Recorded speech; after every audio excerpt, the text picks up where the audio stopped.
আসসালামু আলাইকুম রহমতুল্লাহ, আলহামদুলিল্লাহ ওয়াসালাতু ওয়াসসালামু আলা রাসূলিল্লাহ ওয়া বাদ। সুপ্রিয় সম্মানিত দর্শক ও শ্রোতা, আজ আপনাদেরকে জানাবো স্বপ্নে দোয়া, জিকির, ইস্তেগফার, দোয়া ইউনুস, কালেমা, আসমানে কালেমা দেখলে কি হয়, আসমানে আল্লাহ লেখা দেখলে কি হয়, এই বিষয়গুলো ইনশাআল্লাহ আপনাদেরকে জানানোর জন্য সাথে আছি বরাবরের মতো আমি মৌলানা কাজী আমিন আত-তাফিম। আসুন আমরা স্বপ্নের মাঝে দোয়া, জিকির, ইস্তেগফার এগুলো পড়লে কি হয়, এই বিষয়গুলো আমরা একটু ক্লিয়ার করে একটু একটু করে জেনে নেই। স্বপ্নে কোনো নির্দিষ্ট দোয়া পড়তে দেখলে স্বপ্নদ্রষ্টা ফরজ নামাজ আদায় করবে। আপনি যে নির্দিষ্ট কোনো দোয়া আপনি পড়ছেন, তাহলে আপনার ফরজ নামাজ আদায় করার একটা আলামত। অর্থাৎ ফরজ নামাজগুলো আপনি সবসময় কন্টিনিউ পড়তে থাকবেন। এটা কিন্তু অবশ্যই একটা ভালো স্বপ্ন। আপনি যদি কোনো ফরজ নামাজ যদি আপনার বাদ না যায়, তাহলে তো এটা অবশ্যই ভালো একটা স্বপ্ন বলে আমরা মনে করি। যদি এমন কোনো দোয়া পড়ে যে দোয়ার ভিতরে আল্লাহর কোনো নাম না থাকে, এমন কোনো দোয়া আপনি পড়লেন যেটার ভিতরে আল্লাহর কোনো নাম থাকে না। দোয়া ঠিক আছে, বাট আল্লাহ নামটা নাই। আল্লাহর কোনো নাম, আল্লাহর আকারে ইঙ্গিতেও নাই। যদি এমনটা হয়, তাহলে আপনি নামাজ পড়বেন ঠিক আছে, কিন্তু নামাজটা হবে মানুষকে দেখানোর জন্য। নামাজ পড়বেন ঠিক আছে, নামাজটা মানুষকে দেখানোর জন্য, যেটাকে আমরা লৌকিকতাপূর্ণ নামাজ বলতে পারি। সম্মানিত দর্শক ও শ্রোতা, আল্লাহর কাছে তওবা করবেন। মানুষকে দেখিয়ে নামাজ পড়াটা খুবই খারাপ, বাজে একটা জিনিস। এই নামাজ আল্লাহ পাক তো কবুল করেন না, বরং আল্লাহ পাক রাগান্বিত হয়। যদি কেউ স্বপ্নে দেখে শুধু নিজের জন্যই দোয়া করছে, যদি কেউ স্বপ্নে দেখে সে নিজেই নিজের জন্য দোয়া করছে, তাহলে তার পুত্র সন্তান হতে পারে। মাশাআল্লাহ, খুব সুন্দর স্বপ্ন। যদি দেখে নিজের জন্যই দোয়া করছে স্বপ্নের ভিতরে, তাহলে সে পুত্র সন্তান লাভ করার সম্ভাবনা আছে। কারণ আল্লাহ পাক রব্বুল আলামিন পবিত্র কুরআনে বলেছেন, ইদ নাদা রব্বাহু নিদাআন খফিয়া, যখন সে তার প্রতিপালককে ডাকলো মৃদু স্বরে বা নির্জনে। এরপরে আসুন আমরা এই স্বপ্নটা যদি দেখে অন্ধকারে আল্লাহ তাআলাকে ডাকছে, অন্ধকারে আল্লাহ তাআলাকে ডাকছে, এমন স্বপ্ন দেখে সে দুঃখ কষ্ট থেকে মুক্তি পাবে। কারণ আল্লাহ পাক রব্বুল আলামিন বলেছেন, ফানাদা ফিজ জুলুমাত, অন্ধকার থেকে ইউনুস আলাইহিস সালাম আল্লাহর প্রতিপালককে ডেকেছিল। ঠিক যেমনিভাবেই হযরত ইউনুস আলাইহিস সালাম অন্ধকার থেকে মুক্তি লাভ করেছিলেন, মাছের পেটের অন্ধকার থেকে মুক্তি লাভ করেছিলেন, ঠিক তেমনিভাবে ওই ব্যক্তিও বিপদ আপদ বালা মুসিবত রোগ ব্যাধি থেকে পরিপূর্ণ শিফা লাভ করবে ইনশাআল্লাহ। স্বপ্নে শ্রেষ্ঠ দোয়া পড়তে দেখা, শ্রেষ্ঠ দোয়াগুলো পড়তে দেখা আপনি যদি দেখেন, তাহলে শ্রেষ্ঠ দিন পাবেন, শ্রেষ্ঠ ধর্মের প্রতীক, অর্থাৎ আপনার সার্বিকভাবে ধর্মের একটা মঙ্গলজনক অবস্থানে আপনি আছেন। স্বপ্নে যদি দেখেন দোয়া কুনুত পড়তে দেখেন, যেটা আমরা বিতির নামাজে পড়ে থাকি, এটা যদি পড়তে দেখেন, আল্লাহ তাআলার আনুগত্যের একটি শ্রেষ্ঠ লক্ষণ।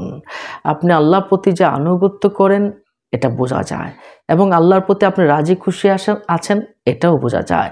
আপনি আল্লাহর একান্ত একনিষ্ঠ একজন বান্দা, এটাও বোঝা যায়। আপনি যদি স্বপ্নে দেখেন অধিক হারে খুব বেশি করে আপনি জিকির করছেন, তাহলে আপনি আল্লাহ তাআলার সাহায্য প্রাপ্তির একটা ইঙ্গিত আছে। কারণ আল্লাহ পাক রব্বুল আলামিন বলেছেন, ওয়াযাক্কারুল্লাহা কাসীরান ওয়ান্তাসারু মিন বাদি মা যুলিমু, তারা অধিক হারে আল্লাহর জিকির করত, নিপীড়িত হওয়ার পর প্রতিশোধ গ্রহণ করে। তো আল্লাহ তাআলার কাছে ইস্তিগফার পড়তে দেখা, জিকির করতে দেখা, এটা আমরা বুঝলাম আল্লাহ তাআলার সাহায্য পাবে। যে বেশি করে জিকির করবে, আল্লাহ তাআলা জিকির করে সে আল্লাহ তাআলার সাহায্য পাবে। আল্লাহ তাআলার সাহায্য পাবে মানে আল্লাহ তাআলার অভিভাবক হয়ে যাবে। আল্লাহ তাআলার অভিভাবক হয়ে যাওয়া মানে আল্লাহর অলিতে রূপান্তর হয়ে যাওয়া। সুবহানাল্লাহ, সুবহানাল্লাহ। জিকির ভালো একটা স্বপ্ন বলে আমরা মনে করি। জিকির করতে দেখলে এটা খুব ভালো স্বপ্ন। আর স্বপ্নে যদি আপনি দেখেন আল্লাহ তাআলার কাছে আপনি ইস্তেগফার করছেন, তাহলে হালাল জীবিকা লাভ হবে, আপনার পুত্র সন্তান লাভ হবে ইনশাআল্লাহ। আস্তাগফিরুল্লাহ পড়ছেন বা আল্লাহ তাআলার কাছে গুনাহ ক্ষমা চাচ্ছেন, এগুলো হলো আপনার পুত্র সন্তান লাভের একটা আলামত রয়েছে। ইস্তেগফারু রাব্বাকুম ইন্নাহু কানা গাফফারা। নিশ্চয় আল্লাহ পাক ক্ষমাশীল। আল্লাহ পাকের কাছে ক্ষমা প্রার্থনা করো। সুতরাং ইস্তেগফার, তাওবা ইস্তেগফার পড়তে দেখা মানে হচ্ছে আপনি পুত্র সন্তান লাভ করবেন। নামাজ শেষ করে আল্লাহর কাছে ইস্তেগফার করতে দেখা, চেহারা কিবলার দিকে থাকলে তার দোয়া কবুল হবে। স্বপ্ন যদি দেখে তার নামাজ শেষ কিবলামুখী হয়ে ইস্তেগফার পাঠ করছে, কিবলার দিকে যদি সে বসে আছে, তাহলে তার দোয়া কবুল হবে। আর চেহারাটা যদি কিবলা ছাড়া অন্য কোনো দিকে থাকে, তাহলে সে কোনো পাপ করতে পারে। তাহলে আল্লাহর কাছে খুব বেশি ইস্তেগফার পাঠ করবেন, আল্লাহর কাছে চাবেন, আল্লাহ তুমি আমাকে হেফাজত করো, যাবতীয় বিপদ আপদ খারাপি থেকে হেফাজত করো, আমাকে গুনাহ থেকে হেফাজত করো। যদি দেখে যে স্বপ্নে সে ইস্তেগফার করার সুযোগ থাকলেও সে ইস্তেগফার করছে না, তাহলে মুনাফিকের একটা আলামত আছে। যদি কোনো মহিলাকে স্বপ্নে বলা হয় তুমি তোমার গুনার জন্য আল্লাহর কাছে ক্ষমা প্রার্থনা করো, হ্যাঁ, তাহলে বোঝা যাবে সে ওই মহিলাকে সমাজ থেকে কোনো গুনাহ বা অশালীন কাজের অপবাদ দেওয়া হবে। মহিলা সাবধান হয়ে যাবে, আল্লাহর কাছে তওবা করবেন, আল্লাহকে ডাকবেন, আল্লাহ আমাকে অপবাদ দেবে, আল্লাহ তুমি আমাকে হেফাজত করো, তুমি আমাকে খারাপ কিছু থেকে, খারাপ কোনো ঘটনা যেন আমার সাথে না ঘটে, তুমি আমাকে হেফাজত করো। হ্যাঁ, তাহলে আমরা এই বিষয়টা বুঝলাম যে কোনো মহিলাকে স্বপ্নে বলা হয় তোমার গুনাহের জন্য আল্লাহর কাছে ক্ষমা প্রার্থনা করো, তাহলে অপবাদ দেওয়ার সম্ভাবনা আছে। স্বপ্নে যদি সুবহানাল্লাহ বলতে দেখেন, দুশ্চিন্তা এমনভাবে আপনার দূর হবে। স্বপ্নে সুবহানাল্লাহ বলতে দেখলে আপনি আপনার দুশ্চিন্তাটা এমনভাবে দূর হয়ে যাবে আপনি কল্পনাও করতে পারবেন না। কিন্তু আপনি যদি তাসবিহ পড়তে ভুলে যান, তাহলে দুশ্চিন্তাগ্রস্ত হয়ে যেতে পারেন, বন্দিও হয়ে যেতে পারেন। হ্যাঁ, তাহলে আমরা এই বিষয়টা কিন্তু বুঝলাম। স্বপ্নে যদি লা ইলাহা ইল্লাল্লাহ এটা পড়তে দেখেন, তাহলে দুশ্চিন্তা মুক্ত হবে, এবং সে যে দুশ্চিন্তাগ্রস্ত আছে না, এটা কিন্তু একেবারেই সে একদম মুক্ত হয়ে যাবে ইনশাআল্লাহ। এবং স্বপ্নে যদি আকাশের ভিতরে লা ইলাহা ইল্লাল্লাহ লেখা দেখে, তাহলেও তার জন্য এটা একটা ভালো স্বপ্ন। এমনও হতে পারে যে আল্লাহ পাক রব্বুল আলামিন তাকে শাহাদাতের মৃত্যু দিতে পারে, এটা সৌভাগ্য ইনশাআল্লাহ। তবে এটা শেষ সময় হতে পারে। তবে দুশ্চিন্তার কিছু নয়। আল্লাহ পাক রব্বুল আলামিনের কাছে আমরা চাই আল্লাহ পাক রব্বুল আলামিন যেন আমাদেরকে এমনভাবে মৃত্যু দান করেন, শাহাদাতের মর্যাদা যেন আল্লাহ পাক আমাদেরকে দিয়ে দেন। তো লা ইলাহা ইল্লাল্লাহ দেখা মানে হচ্ছে দুশ্চিন্তা দূর হয়ে যাওয়া।